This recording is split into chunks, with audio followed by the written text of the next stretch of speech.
All right, we got the timing cover off. So I wasn't really quite sure why we were exactly replacing the chain outside of the fact that it was making noise. And now I know. Check it out. Well, there's the piece that fell out when the timing cover came off. You can see where it broke, so that's the reason for his clack-a-clack. So hopefully the kit that he got includes those guides. Oh, he got himself a nice little mechanic set in the trunk. That's pretty cool. Well, it looks like we got the guides though, so that'll work. Chains and new tensioners. Rock and roll.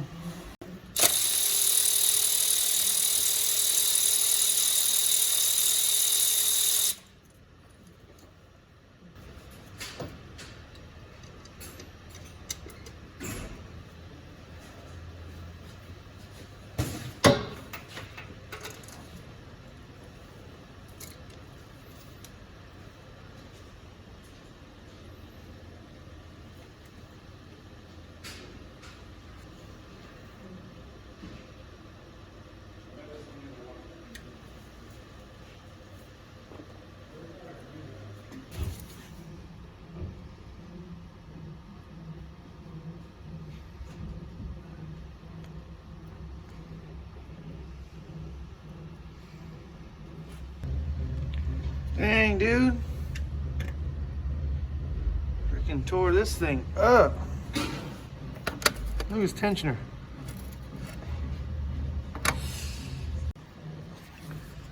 Man, even the chains was cutting into the oil pump. Look at that. That's crazy, man. See, I felt like this one looked a lot different than this, but that's what happens when you get, this is a factory and this is aftermarket, but I cannot line up the hole.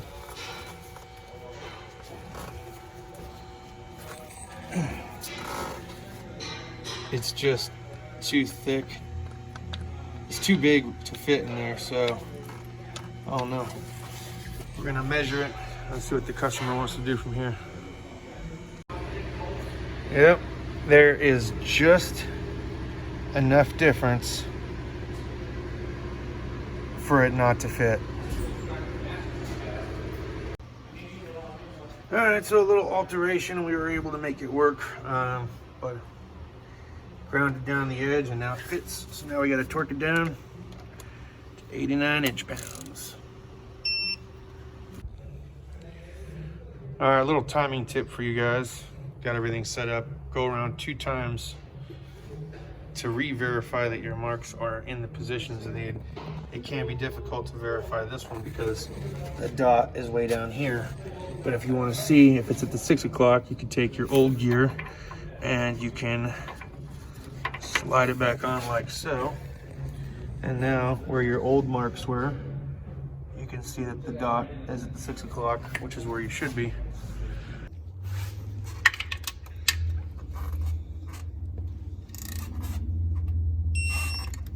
Hey, how's it going, everyone? Justin again. As always, thanks for watching my channel. Welcome back. So I hope you're enjoying your weekend. If you're not already subscribed, make sure to subscribe to the channel. You can do so by tapping that little beer mug down in the bottom right-hand corner, but don't tap it too hard. You don't want to get suds all over your computer, right? So be a bud, grab some suds, and tap that little beer mug.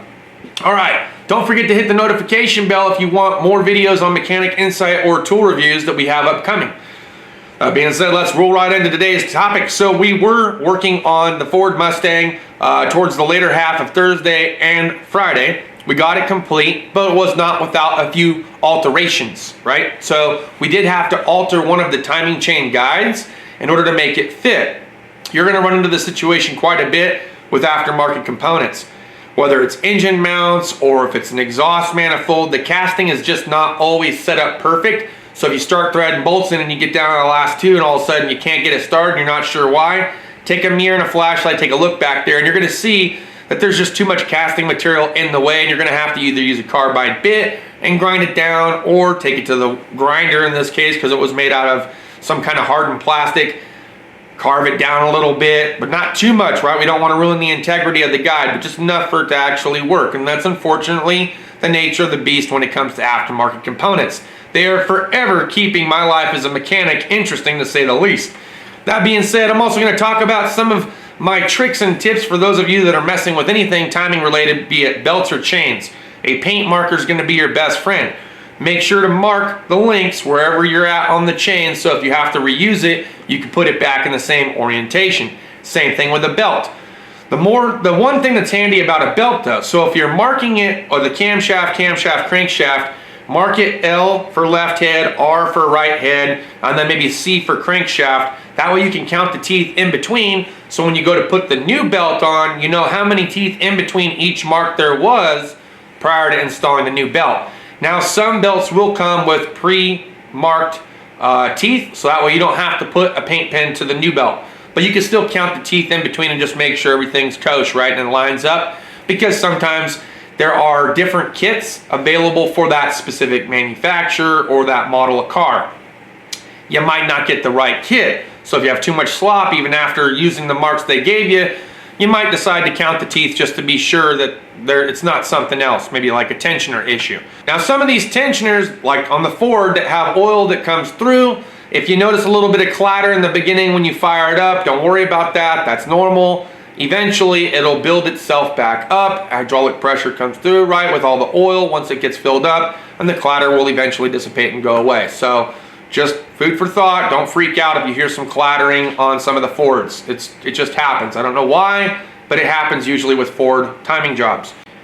Something else, if you would have noticed in the video on the crankshaft how I used the old sprocket, lined it up with the new sprocket. Now you can put the crankshaft bolt back in and you can turn the crankshaft into position that way, so that way you are sure that you're lined up and your dot is exactly at 6 o'clock. So using service information, you see where the cams are supposed to be, but that lower mark is going to be difficult to see.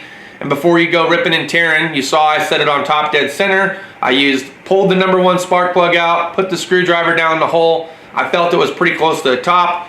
Took the new sprocket, slid it over. Yep, dots pointed to the 6, we're good to go. Made my marks accordingly, and then just to verify, once I put everything back together, I put the old sprocket on and then verified that I was also at 6 o'clock. So now we know our timing is good. Another little timing trick tip, if there was a tip, would be on the tensioners themselves. When you go to release them, don't throw away the retainer keys. Keep those because you might need them for another one, right? Maybe you have a job that comes in where you have to reuse the tensioner and you don't have a new key available, right? So you have to have an old key to slide into position to hold the tensioner in position to bolt back on before releasing that tensioner pressure. So keep the keys, don't throw them away. All right, guys, that's pretty much going to wrap it up for my tips and tricks when it comes to timing, things that you might not have known, or maybe you did know, and it's just helpful information for those of you that are doing anything with timing, be it chain or belt related. If I missed something in today's discussion topic, please feel free to let us know down below. We appreciate it. And if you guys are Gearwrench fans and you want to be part of the Gearwrench Owners group on Facebook, I did turn our Facebook icon on the homepage into a direct link that sends you to the Facebook group. So I will put the group down in the description as well. But now when you come to the homepage, you can go to that Facebook tab, click on it, and that's going to send you right to the Gearwrench Owners group. Thanks as always for your support. We appreciate it. If you liked today's video, smash a thumbs up on your way out the door, and we'll see you next video. Cheers and deuces.